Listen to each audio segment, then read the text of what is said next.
پہلے دعا کرتے تھے اور کہتے تھے اللہم بارک لنا فی رجب، اے اللہ رجب کے مہینہ تو برکت والا مہینہ بنا، اللہ رجب کے مہینے کو رحمت والا مہینہ بنا، وہ شعبان اور شعبان کے مہینے کو بھی رحمت و برکت والا مہینہ بنا، عصمت والا مہینہ بنا۔ لیکن آگے فرماتے وہ بلغنا رمضان، اللہ میری عمر کو بڑھا دے، میری زندگی میں 2 مہینے کا اضافہ کر دے تاکہ میں رمضان المبارک کا مہینہ پا سکوں اور رمضان کی جو خاص عبادت ہیں میں ان کو انجام دے کر تمہارے لیے میں بہتر سے بہتر ذخیرہ لے کر اس دنیا سے رخصت ہو سکوں، تمہارے سامنے جب میری حاضری ہو اس وقت اللہ میرے نام اعمال کے اندر بے شمار نیکیوں کا ذخیرہ ہو۔ اس لیے اللہ کے نبی صلی اللہ علیہ وسلم 2 مہینہ پہلے سے دعا کیا کرتے تھے۔ اللہ کے نبی صلی اللہ علیہ وسلم کا عام زندگی کا معمول کیا تھا؟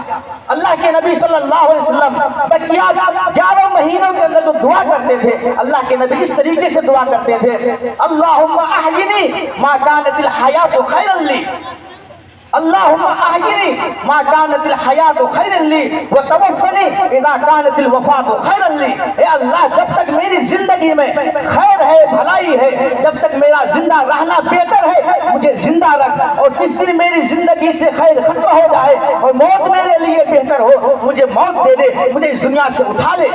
اللہ کے نبی کا عام معمول دعا کرنے کا یہی تھا، لیکن رجب کے مہینے میں معمول بدل جاتا تھا اور اللہ کے نبی دعا کرتے تھے کہ 2 مہینے کی مدت مل جائے ہمیں۔ اس کی وجہ کیا ہے؟ اللہ کے نبی عام معمول کو چھوڑ کر، عام طریقے کو چھوڑ کر نیا طریقہ اپنا رہے ہیں، نیا انداز اپنا رہے ہیں۔ 2 مہینے کے لیے اللہ تبارک و تعالیٰ سے عاجزی کر کے دعا مانگ رہے ہیں کہ میری عمر بڑھ جائے، میں رمضان کا مہینہ پا سکوں، رمضان کے مہینے کو حاصل کر سکوں۔ اس سے معلوم یہ ہوتا ہے کہ رمضان المبارک کے مہینے میں کچھ خاص باتیں ہیں، کچھ خاص عبادتیں ہیں۔ رمضان مبارک کے مہینے کے اندر کچھ خاص راز کی چیزیں ہیں جو بقیہ 11 مہینوں میں نہیں ہیں، اس لیے اللہ کے نبی دعا مانگا کرتے تھے۔ وہ خاص باتیں کیا ہیں، وہ خاص چیزیں کیا ہیں، وہ آپ حضرات کے سامنے اسی کو بیان کرنا چاہتا ہوں کہ کتنے بابرکت مہینہ آنے والا ہے، کتنے عظمت والا مہینہ آنے والا ہے، کیسا فضل والا مہینہ آنے والا ہے۔ کہیں ہم ان کو ضائع نہ کر دیں، ہم ان کو برباد نہ کر دیں، رمضان کا مہینہ ہماری سستی اور جاہلی کی وجہ سے رخصت ہو جائے، ہمیں احساس تک نہ ہو، ہمیں افسوس نہ ہو۔ اس لیے میں پہلے آپ لوگوں کو اس کی کچھ فضیلتیں بیان کرنا چاہتا ہوں تاکہ آنے والے ہفتے میں جو رمضان المبارک کا مہینہ شروع ہونے جا رہا ہے آپ ان کی قدر کر سکیں، ان کی عظمت کو جان سکیں اور ان کی جو ہے مرتبے کو آپ پہچان سکیں اور رمضان المبارک کی عبادات کو اچھے طریقے سے کر کے اپنے رب کو راضی کر سکیں۔ اللہ کے نبی صلی اللہ علیہ وسلم نے جو دعا مانگی ہے 2 مہینہ زندگی بڑھانے کی، اس کی پہلی وجہ یہ تھی، اللہ کے نبی صلی اللہ علیہ وسلم ارشاد فرماتے ہیں اذا جاء رمضان فتحت ابواب الجنہ وغلقت ابواب النار وصفدت الشیاطین۔ رمضان المبارک کا جب چاند نظر آتا ہے، رمضان کا جب ہم چاند دیکھتے ہیں، چاند نکلتا ہے، اللہ کے نبی فرماتے ہیں فتحت ابواب الجنہ، مسلمانوں کے لیے، ایمان والوں کے لیے، جو لوگ اللہ پر ایمان رکھتے ہیں، جو رسول اللہ صلی اللہ علیہ وسلم پر ایمان رکھتے ہیں، اللہ کے نبی کے ماننے والے ہیں، اللہ کے نبی کی شریعت پر عمل کرنے والے ہیں، اللہ کی طرف سے اعلان ہوتا ہے فتحت ابواب الجنہ، اے مسلمانوں تمہارے لیے جنت کے سارے دروازے کھول دیے گئے ہیں، تم جس دروازے سے چاہو جنت میں داخل ہونا تم جنت میں داخل ہو جاؤ۔ آگے فرماتے ہیں وَغُلِّقَتْ أَبْوَابُ النَّارِ، کہ ایمان والو، اے مسلمانوں تم اس بات کو سن لو، غور کرو کہ اللہ نے تمہارے لیے پورے رمضان کے مہینے کے اندر جہنم کے سارے دروازے بند کر دیے ہیں۔ اب تمہیں جنت میں جہنم میں جانا نہیں ہے، جہنم کے دروازے بند ہیں، تمہیں وہ کام کرنے ہیں جس کام کے ذریعہ سے تمہیں جنت مل جائے گی، تمہیں ان چیزوں سے بچنا ہے جس کا سبب جہنم ہوتا ہے۔ اللہ کے نبی نے فرمایا جہنم کے سارے دروازے بند ہو گئے۔ تیسرا جملہ جو اللہ کے نبی نے فرمایا یہ قابل غور ہے، اللہ کے نبی فرماتے ہیں وَصُفِّدَتِ الشَّيَاطِينَ، اللہ تبارک و تعالیٰ رمضان کے چاند نکلتے ہی شیطانوں کو زنجیروں میں جکڑ دیتے ہیں، زنجیروں میں قید کر دیتے ہیں۔ شیطان اب مقید ہو چکا ہے، اب شیطان مسلمانوں کے دلوں میں وسوسہ ڈالنا چاہے، گناہوں کا دائیا پیدا کرنا چاہے، مسلمانوں کو بہکانا چاہے، اب شیطان یہ کام نہیں کر سکتا ہے۔ شیطان کے اندر اتنی طاقت موجود نہیں رہتی ہے کہ کسی ایمان والے کو وہ دین سے دور کر دے، اسلام سے دور کر دے، شریعت سے دور کر دے، مسجد سے دور کر دے، روزہ سے دور کر دے، نماز سے دور کر دے۔ شیطان کے اندر اتنی طاقت اب موجود نہیں ہے، اللہ نے ان کی طاقت کو سلب کر لیا ہے، ان کو مقید کر دیا ہے، قید میں ڈال دیا ہے۔ اب ہمارے ذہن میں ایک سوال پیدا ہوگا، جب شیطان قید میں ہے، اللہ نے ان کو قید کر دیا ہے، مسلمانوں کو بہکا نہیں سکتا، مسلمانوں کو گناہوں میں مبتلا نہیں کر سکتا۔ ہم دیکھتے ہیں کہ جو مسلمان، جو ایمان والا بچہ 11 مہینوں میں جو گناہ کر رہا تھا، رمضان کے مہینے میں وہ گناہ کر رہا ہے۔ جو مسلمان رمضان سے پہلے رشوت کھا رہا تھا، رمضان میں بھی کھا رہا ہے۔ جو مسلمان رمضان سے پہلے کسی کا حق مارا ہوا تھا، رمضان میں بھی حق مار رہا ہے۔ جو مسلمان رمضان سے پہلے چغلی کر رہا تھا، وہ مسلمان رمضان کے اندر بھی چغلی کر رہا ہے۔ جو مسلمان رمضان سے پہلے بدکاری میں مبتلا تھا، رمضان کے مہینے میں بھی بدکاری میں مبتلا ہے۔ یعنی جتنے گناہ وہ رمضان سے پہلے کر رہا تھا، وہ سارے کے سارے گناہ رمضان کے اندر ہو رہے ہیں۔ جب سارے گناہ ہو رہے ہیں، شیطان قید میں ہے، شیطان بہکا نہیں رہا ہے۔ یہ سارے گناہ کیسے ہو رہے ہیں؟ ہمارے سمجھ سے بالا تر ہے، سمجھ میں نہیں آتا۔ شیطان تو قید میں ہے، لیکن گناہوں پہ گناہ ہوئے جا رہے ہیں، اور رمضان کے مہینے میں بچہ 11 مہینوں سے زیادہ گناہ ہوتا ہے۔ ہم روزہ رکھتے ہیں، دن میں موبائل لے کے بیٹھ جاتے ہیں، نہ جانے کیا کیا برے چیزوں کو ہم موبائل پر دیکھتے ہیں، سنتے ہیں، اور اس طریقے سے اپنا دن گزارتے ہیں۔ افطار کے وقت حاضر ہو جاتے ہیں کہ ہم بھی روزے کی حالت میں ہیں، ہم بھی روزے سے ہیں، ہمارا گناہ تو رمضان میں بڑھ رہا ہے۔ اب اس کی وجہ کیا ہے؟ اس کی وجہ اللہ تبارک و تعالیٰ نے قرآن پاک میں ارشاد فرمایا ہے، بڑی آسان وجہ ہے، اور جس سورت کے اندر اللہ نے بیان کیا ہے وہ سورت بھی ہم سبوں کو یاد ہے۔ وہ سورت کیا ہے؟ چھوٹی سی سورت ہے، جس کا نام سورہ ناس ہے۔ قل اعوذ برب الناس ملک الناس الہ الناس من شر الوسواس الخناس الذی یوسوس فی صدور الناس من الجنۃ والناس۔ یہ سورہ ہم سبوں کو یاد ہے۔ اللہ نے اس سورت کے اندر اسی بات کا جواب دیا ہے کہ شیطان تو قید میں ہے، شیطان تو زنجیروں میں جکڑا ہوا ہے، لیکن پھر بھی تم سے گناہ ہو رہا ہے۔ اس کی وجہ کیا ہے؟ اس کی وجہ اللہ نے بتلایا، مسلمانوں کے دلوں میں، ایمان والوں کے دلوں میں جو وسوسے ڈالا جاتا ہے، وسوسے ڈالا جاتا ہے، گناہوں کی طرف مائل کیا جاتا ہے، وہ اصل میں خناس ہے۔ خناس کا کام ہے دلوں میں وسوسے ڈالنا، بری چیزوں کو مزین کر کے، آراستہ کر کے مسلمان کے سامنے پیش کرنا۔ اس کے اندر کتنی اچھائی ہے، کتنی خوبی ہے، اس کا جو بھیانک منظر ہوتا ہے کہ آنکھ بند ہونے کے بعد انجام کیا ہونا ہے، وہ خناس اس کو چھپا لیتا ہے، اس برائی کو چمکتے دمکتے صورت میں پیش کرتا ہے۔ اس کے اندر کتنی خوبی ہے، کتنی اچھائی ہے، یہ کام خناس کرتا ہے۔ اب خناس کون ہے؟ اللہ نے فرمایا من الجنۃ والناس۔ خناس جناتوں میں بھی ہے، خناس شیطانوں میں بھی ہے، خناس انسانوں میں بھی ہے۔ خناس شیطانوں میں بھی ہے، خناس انسانوں میں بھی ہے۔ اللہ تبارک و تعالیٰ نے رمضان کے چاند نظر آتے ہی شیطان کو تو قید کر دیا، جنات کو تو قید کر دیا، لیکن ہم انسانوں میں جو خناس ہیں وہ تو آزاد پھر رہے ہیں، وہ تو آزاد پھر رہے ہیں۔ وہ خناس کون ہے؟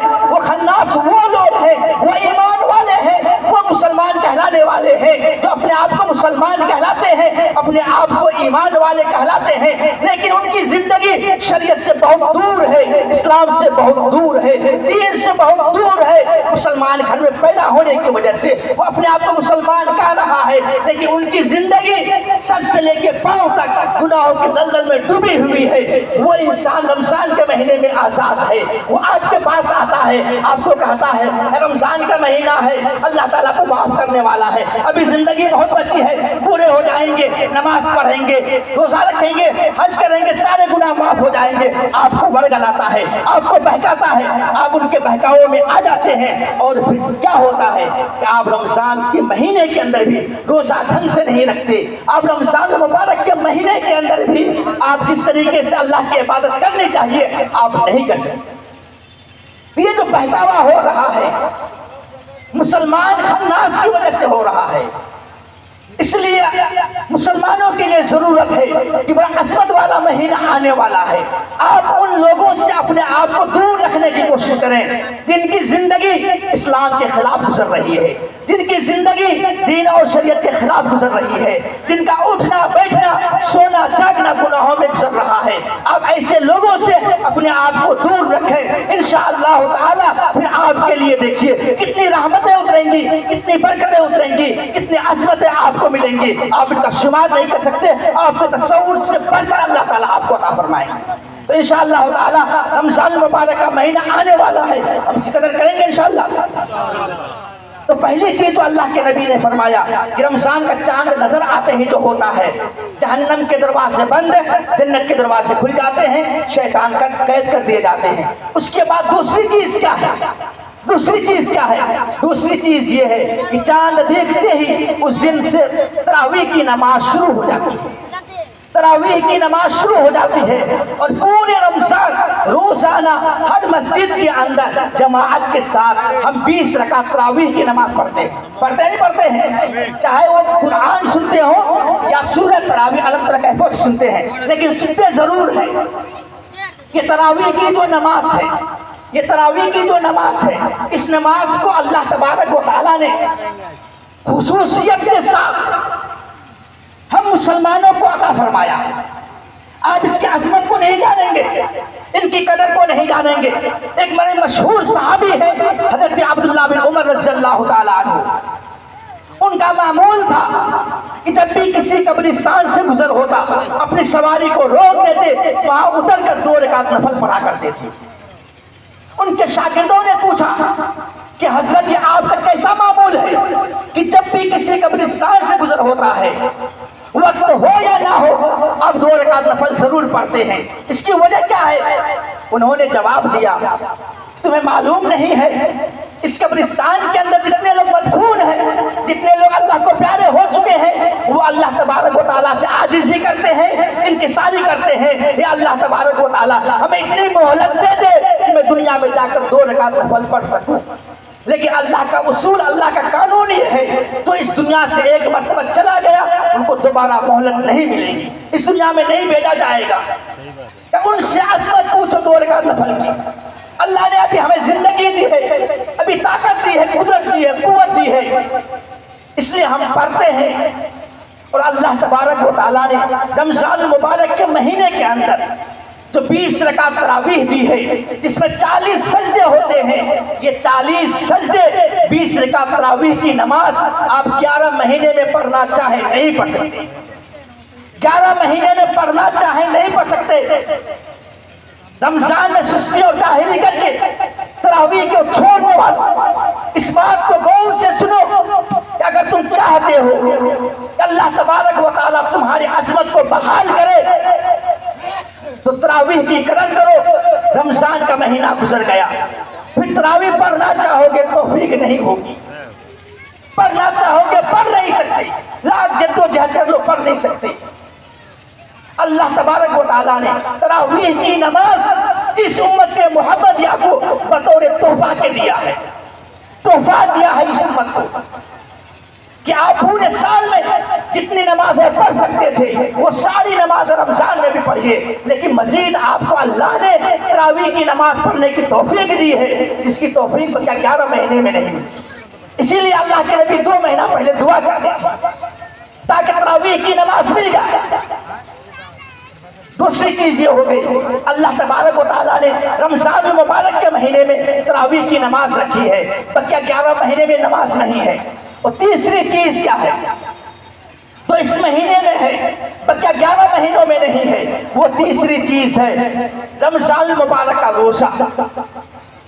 رمضان المبارک کا روزہ اللہ تبارک و تعالیٰ فرماتے ہیں یا ایھا الذین آمنوا کتب علیکم الصیام کما کتب علی الذین من قبلکم لعلکم تتقون، کہ اے ایمان والو رمضان المبارک کے اندر ہم نے تمہارے لیے تمہارے ذمے روزہ کو فرض قرار دیا۔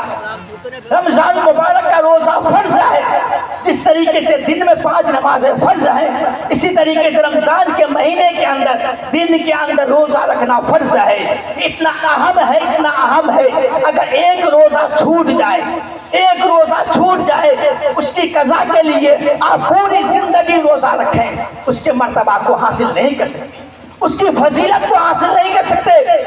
اتنا اہم ترین مہینہ ہے، اس روزے کی اہمیت ہے کہ ایک روزہ کے بدلے آپ پوری زندگی بلا ناگا روزہ رکھیں، لیکن آپ اس کی فضیلت کو پا نہیں سکیں گے، فضیلت کو حاصل نہیں کر سکتے ہیں۔ لیکن ہم مسلمانوں نے ایسے روزہ اتنے فضیلت والے روزہ کو اس بے دردی کے ساتھ چھوڑ رہے ہیں، اس بے رحمی کے ساتھ چھوڑ رہے ہیں۔ طاقت ہے، قوت ہے، ہر چیز ہے، لیکن اس کے باوجود ہم روزہ نہیں رکھتے۔ ہمارے جوان روزہ رکھنے کے لیے روزہ نہ رکھنے کے لیے طرح طرح کے ہیلے اور بہانے کرتے ہیں۔ ہمیں ڈیوٹی پہ جانا پڑتا ہے، بڑی بڑی پابندی ہے، یہ ہے وہ ہے۔ اے اللہ کے بندو، اس بات کو تو خیال میں رکھو، جس مصیبت میں، اس پریشانی میں، اس دردناکی کے اندر صحابہ نے زندگی گزاری ہے، اللہ کے نبی نے زندگی گزاری ہے، کیا تمہارے اوپر ایسی مصیبت آئی ہے، ایسی پریشانی آئی ہے؟ اتنی مصیبتوں کے باوجود جنگ کے میدان میں تلوار چل رہی ہے، کفار کی طرف سے حملے ہو رہے ہیں، مسلمان نرگے میں ہیں، لیکن تب بھی روزے کی حالت میں ہیں۔ ایسی مصیبت آئی ہے، ایسی پریشانی آئی ہے، اس کا تو 100 میں سے 100 حصہ تک نہیں ہے، لیکن ہم بے دریغی کے ساتھ بالکل لاپرواہ ہو کر رمضان کے روزے کو توڑ رہے ہیں، چھوڑ رہے ہیں۔ ہمارے لیے رمضان کا روزہ چھوڑنا بالکل آسان ہو گیا ہے۔ اس بات کا عہد کریں کہ رمضان کے روزے کو ہم پابندی کے ساتھ رکھا کریں گے، رکھیں گے انشاءاللہ۔ رمضان کے روزے کی خصوصیت کیا ہے؟ اللہ کے نبی نے، اللہ تبارک و تعالیٰ نے اسی آیت کے اندر بتلایا کہ اے ایمان والو، اے مسلمانوں، اگر تم رمضان کا روزہ رکھو گے لعلکم تتقون، ہم تمہارے اندر تقویٰ پیدا کر دیں گے، پرہیزگاری پیدا کر دیں گے، تمہارے معاشرے کو دینی معاشرہ بنا دیں گے، تمہارے معاشرے کو، تمہارے علاقے کو ہم دین دارانہ علاقہ بنا دیں گے۔ اللہ اعلان کر رہے ہیں کہ روزے دار کا معاشرہ دینی معاشرہ ہونا چاہیے، روزے دار کے اندر تقویٰ اور پرہیزگاری ہونی چاہیے، جو آدمی روزہ ہو اس کے اندر متقی اور پرہیزگاری کی صفت آنی چاہیے۔ لیکن آج ہم پورے مہینہ روزہ رکھتے ہیں، پورے مہینہ روزہ رکھے ہیں، لیکن کوئی تبدیلی نہیں آ رہی معاشرے میں۔ معاشرہ جس گناہوں میں پہلے سے مبتلا تھا، رمضان گزر جاتا ہے، معاشرہ اسی گناہوں میں مبتلا ہے۔ ہم جس گناہوں میں پہلے سے مبتلا تھے، رمضان کا پورا مہینہ گزر جاتا ہے، 30 کے 30 دن ہم روزہ رکھ لیتے ہیں، لیکن ہمارے اندر اصلاح نہیں ہو پاتی، ہمارے اندر پرہیزگاری نہیں آتی۔ اللہ تبارک و تعالیٰ خود اعلان کر رہے ہیں، روزہ تم رکھو، اصلاح ہم کریں گے، روزہ تم رکھو، پرہیزگاری ہم لائیں گے، روزہ تم رکھو، تمہارے معاشرے کو ہم سدھاریں گے۔ اللہ خود اس کا اعلان کر رہے ہیں، اللہ ذمہ لے رہے ہیں، لیکن اس کے باوجود ہم روزہ پہ روزہ رکھے جا رہے ہیں، نہ ہمارا اصلاح ہو رہا ہے، نہ ہماری عورتوں کا اصلاح ہو رہا ہے، نہ معاشرے کا اصلاح ہو رہا ہے۔ آخر وجہ کیا ہے؟ خامی کہاں پر ہے؟ کھوٹ کہاں پر ہے؟ اس بات کو یاد رکھیے کہ روزہ رکھ لینا کافی نہیں ہے، روزے کے جو تقاضے ہیں اس کے مطابق روزہ رکھنا ضروری ہے۔ روزہ رکھنے کے کچھ شرائط ہیں، ان شرطوں کو ملحوظ رکھتے ہوئے روزہ رکھنا یہ ضروری ہے اصلاح کے لیے، کامیابی کے لیے۔ وہ چیزیں کیا ہے؟ روزہ نام ہے 3 حلال جائز چیزوں سے رکنے کا، وہ جائز کام جس کو آپ 11 مہینے میں کر سکتے ہیں، رمضان کے مہینے میں بھی راتوں میں کر سکتے ہیں، جائز کام ہے، حلال کام ہے، اللہ نے کہا اس سے رک جاؤ، اس کا نام روزہ ہے۔ پہلا کیا ہے؟ صبح صادق سے لے کر غروب آفتاب تک، جب تک سورج غروب نہ ہو، مؤذن اعلان نہ کرے افطاری کا، تب تک کھانے سے رکنے کا نام روزہ ہے، پینے سے رکنے کا نام روزہ ہے، اپنی بیوی کے ساتھ ہم بستری کرنے سے ملنے سے رکنے کا نام روزہ ہے۔ اب بتائیے تینوں کام جائز ہے کہ نہیں ہے؟ ارے کھانا کھانا جائز ہے کہ نہیں ہے؟ ابھی آپ گھروں سے کھانا کھا کے آئے نہیں آئے؟ پانی پی کے آئے یا نہیں آئے؟ پھر جائیں گے، پھر کھائیں گے، پھر پیئیں گے، تو کھانا پینا بالکل جائز ہے، حلال ہے۔ بغیر کھائے بغیر پیے آپ زندہ نہیں رہ سکتے، کوئی بھی مخلوق زندہ نہیں رہ سکتی، تو کھانا بھی جائز، پینا بھی جائز۔ شادی شدہ لوگ ہیں ان کو اپنی بیوی کے ساتھ ملنا بھی جائز، حلال ہے، لیکن اللہ نے کہا دن بھر تمہیں ان تینوں حلال کاموں سے رکنا ہے، جائز کاموں سے رکنا ہے۔ اگر تم ان جائز کاموں سے رک گئے تمہارا روزہ ہو جائے گا۔ اگر آپ نے بھولے سے کھانا کھا لیا، پانی پی لیا، بیوی کے ساتھ مل گئے، آپ کا روزہ ٹوٹ جائے گا۔ اگر جان بوجھ کر آپ نے یہ کام کیا ہے، جان بوجھ کر آپ کو یاد ہے کہ میں روزے سے ہوں، پھر بھی جان بوجھ کر آپ کھا رہے ہیں، پی رہے ہیں، روزہ کی حالت میں کھا رہے ہیں، پی رہے ہیں، بیوی سے مل رہے ہیں، اللہ کا اعلان ہے اب ایک روزے کے بدلے میں تمہیں لگاتار رمضان کے بعد 60 روزے 2 مہینہ مسلسل بلا جگہ کے روزہ رکھنا پڑے گا، تب جا کے کفارہ ادا ہوگا۔ 2 مہینہ لگاتار روزہ رکھنا ہے، ایک روزہ بھی چھوٹ گیا پھر دوبارہ روزہ شروع 2 مہینے کے۔ اتنا سخت وعید ہے حلال جائز کام کو کرنے میں۔ اب اندازہ لگائیے، جو کام حرام ہے، جو کام ناجائز ہے، جس کام کو شریعت نے منع کیا ہے، جس کام سے اللہ نے روکا ہے، جس کام سے اللہ کے نبی نے روکا ہے، ہم اس کام کو انجام دے رہے ہیں، اس کام کو بلا کسی تردد کے کیے جا رہے ہیں۔ اللہ نے کہا ہے کہ تمہارے لیے جھوٹ بولنا حرام ہے، تمہارے لیے چغلی کرنا حرام ہے، تمہارے لیے رشوت کھانا حرام ہے، تمہارے لیے غیبت کرنا حرام ہے، تمہارے دوسروں کا حق دبانا حرام ہے، دوسرے کو تکلیف پہنچانا حرام ہے۔ یہ سارے کام سال کے 12 مہینوں میں رات اور دن کے 24 گھنٹوں میں حرام اور ناجائز ہے۔ ہم روزہ رکھ رہے ہیں، حلال چیزوں سے بچ رہے ہیں، لیکن حرام کام میں لگے ہوئے ہیں۔ ہوتا ہے یا نہیں ہوتا ہے؟ روزہ ہے جھگڑا کر رہے ہیں، پارا چڑھ جاتا ہے۔ اپنے معاشرے میں اسلام کیا بولتے ہیں؟ اس کو روزہ لگ گیا ہے، روزہ لگ گیا ہے۔ اس کا مطلب یہ ہوا کہ روزے دار کو اگر بھوک لگے وہ جھگڑا کرے، بھوک ختم ہو جائے گی۔ اللہ کے بندو جھگڑا کرنا تو سال کے 12 مہینوں میں حرام ہے، اور آپ نے رمضان مبارک کے مہینے میں جھگڑے کو عام بنا دیا ہے۔ جدھر جاؤ جھگڑا ہی جھگڑا ہو رہا ہے، پڑوسی میں جھگڑا ہے، دوست یار میں جھگڑا ہے، ماں باپ میں جھگڑا ہے، بھائی بہن میں جھگڑا ہے۔ ہم نے حرام کام کو بے دریغ کرنا شروع کر دیا، حلال کو چھوڑ حلال سے دور رہ رہے ہیں، حرام کو کر رہے ہیں۔ ہمارے معاشرے کی اصلاح کیسے ہوگی؟ ہمارا تقویٰ کیسے آئے گی؟ پرہیزگاری کیسے آئے گی؟ ہمارا معاشرہ کیسے سدھرے گا؟ اللہ نے کہا ہے اگر تم روزہ رکھو گے، تقاضے کے مطابق تمہارے زبان سے جب بھی نکلے دین کی بات نکلے، تمہاری زبان سے جب بھی نکلے اللہ رسول کی بات نکلے، تمہاری زبان سے جب بھی نکلے قال اللہ قال رسول کی بات نکلے، تمہاری زبان سے ہمیشہ خیر کی بات نکلے، تمہارا پاؤں چلے مسجد کی طرف چلے، تمہارا پاؤں چلے خیر خائی کی طرف چلے، تمہارا ہاتھ اٹھے ہمدردی کے لیے اٹھے، تمہارا ہاتھ اٹھے مدد کے لیے ہاتھ اٹھے۔ اگر تم اس طریقے سے روزہ رکھو گے، اللہ کہتے ہیں کہ میرا وعدہ ہے لعلکم تتقون، میں تمہیں سدھار دوں گا تمہارے معاشرے کو۔ اور بڑی بابرکت والا مہینہ کہ بلغنا رمضان، اللہ میری عمر بڑھا دے تاکہ میں رمضان کا روزہ حاصل کر سکوں، روزہ رکھ سکوں۔ اور تیسری چیز جو رمضان المبارک کے اندر ہے بقیہ اور مہینوں میں نہیں، رمضان المبارک کے مہینوں میں بقیہ اور مہینوں میں نہیں ہے، وہ چیز کیا ہے؟ وہ یہ ہے کہ اللہ تبارک و تعالیٰ نے ہم انسانوں کی ہدایت کے لیے قیامت تک کے معجزہ کے طور پر جو کتاب ہمیں عطا فرمایا ہے، اس جیسی کتاب اللہ نے نہ تو پہلے کسی کو نبی نہیں دیا ہے، اور نہ قیامت تک کسی کو ایسی کتاب ملنے والی ہے، نہ ایسی کتاب دنیا میں آئی ہے اور نہ قیامت تک آئے گی، جس کا نام ہے قرآن پاک، قرآن مجید۔ اللہ تبارک و تعالیٰ نے اس کتاب کے نزول کے لیے، اس کتاب کو نازل کرنے کے لیے، اس کتاب کو دینے کے لیے اللہ نے جس مہینے کا انتخاب کیا ہے وہ مہینہ رمضان المبارک کا مہینہ ہے۔ اللہ قرآن پاک میں ارشاد فرماتے ہیں شہر رمضان الذی انزل فیہ القرآن، شہر رمضان الذی انزل فیہ القرآن ھدی للناس۔ اللہ تبارک و تعالیٰ نے لوگوں کی ہدایت کے لیے، لوگوں کی رہنمائی کے لیے اور قیامت تک کے لیے معجزہ کے طور پر جو قرآن پاک نازل کیا ہے، اس نازل کرنے کا جو مہینہ تھا وہ مہینہ اللہ نے رمضان کے مہینے کا چنا۔ اب اندازہ لگا سکتے ہیں کتنا عظمت والا مہینہ ہے یہ، لگا ہوا ہے کچھ۔